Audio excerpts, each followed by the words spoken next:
Assalamualaikum warahmatullahi wabarakatuh. Perkenalkan, saya Firdaili dengan NIM 24_091.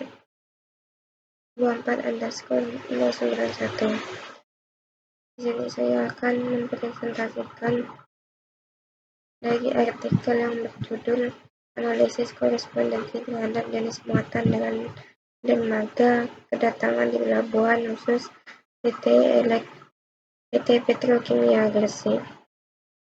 Baik, untuk latar belakangnya sendiri, yaitu seiring dengan peningkatan produksi perusahaan di PT Kimia Gresik tersebut, yaitu sebesar 3–15% dari tahun 2007 sampai tahun 2013, dan direncanakan untuk meningkatkan produksi perusahaan hingga 20% pada tahun 2014.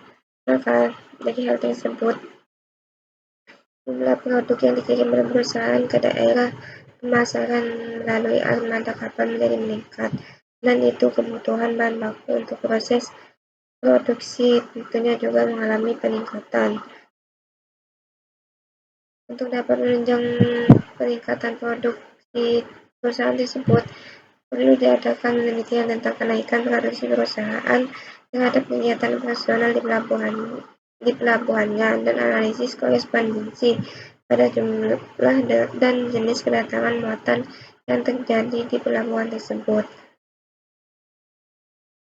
Dan untuk kenapa memilih analisis korespondensi dalam analisis ini, dikarenakan dalam analisis korespondensi ini bisa untuk melihat ada tidaknya hubungan antara variabel secara visual, sekaligus dapat digunakan untuk melihat keterkaitan atau kedekatan suatu kategori pada suatu perubahan terhadap kategori perubahan lainnya.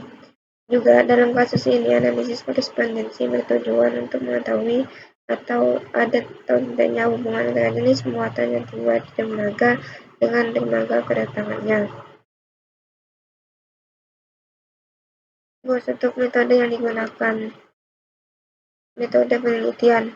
Pada penelitian ini digunakan data sekunder yang didapatkan dari PT Petrokimia Gresik. Data yang digunakan adalah data operasional pada 5 dermaga kedatangan kapal di pelabuhan khusus PT Petrokimia Gresik pada bulan Maret tahun 2014 hingga April tahun 2015. Untuk variabel yang digunakan sendiri dalam penelitian ini yaitu ada jenis muatan dan dermaga, yang dimana dalam jenis muatan ini terdapat beberapa kategori, di antaranya ada push rock, terus ada ZA, jenis muatan NH3, jenis muatan MOP, H2SO4, sulfur, dan lain-lain.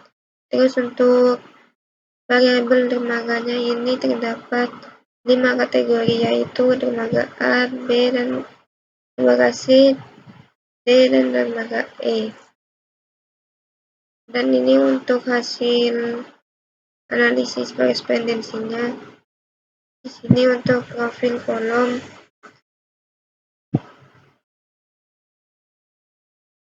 dari sini kita dapat lihat bahwa untuk kolom yang paling untuk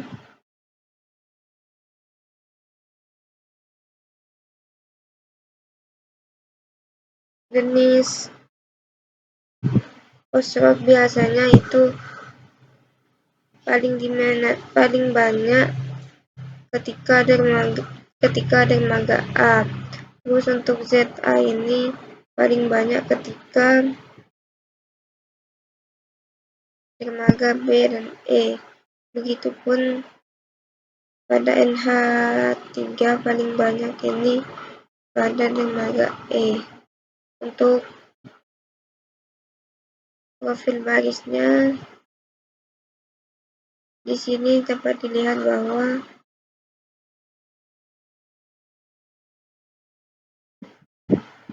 pada dermaga A jenis muatan yang paling sering yaitu push rock. Terus pada dermaga B, jenis muatan yang paling sering yaitu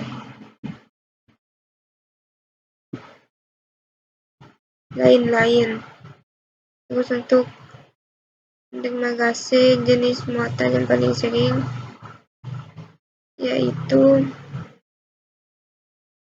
NH3 dan lain-lain. Juga MOP. Begitupun seterusnya. Terus untuk peragaan kolom poin, di sini kita melihat dari kedekatan variabel dan kategorinya. Di sini kita dapat melihat untuk melihat hubungannya.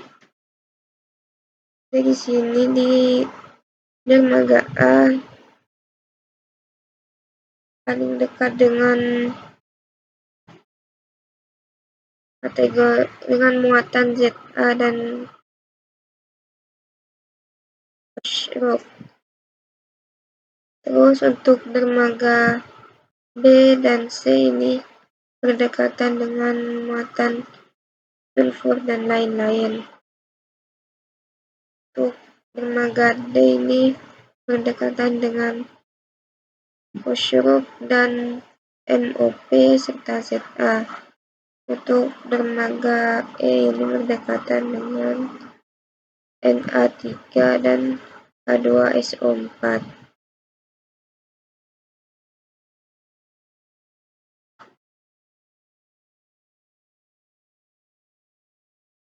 Terus untuk kelebihan dari artikel ini sendiri yaitu artikel ini sudah membahas hubungan antara jenis muatan dan dermaga kedatangan di pelabuhan khusus yang sangat penting untuk efisiensi operasional dan perencanaan logistik di PT Petrokimia Gresik. Terus yang kedua, pendekatan dalam statistik ini cocok untuk menganalisis hubungan antara dua variabel kategorikal sehingga mampu memberikan wawasan yang mendalam mengenai pola kedatangan dan jenis muatan. Terus untuk dari kelemahan dari artikel ini sendiri yaitu artikel ini kurang membahas bagaimana hasil analisis dapat diterapkan dalam pengambilan keputusan operasional di pelabuhan. Juga tidak terdapat tabel summary. Juga dari kelemahan dari artikel ini juga penggunaan tabel dan grafik yang kurang informatif atau tidak cukup mendukung interpretasi hasil. Mungkin itu saja yang dapat saya sampaikan, kurang lebihnya mohon maaf. Wassalamualaikum warahmatullahi wabarakatuh.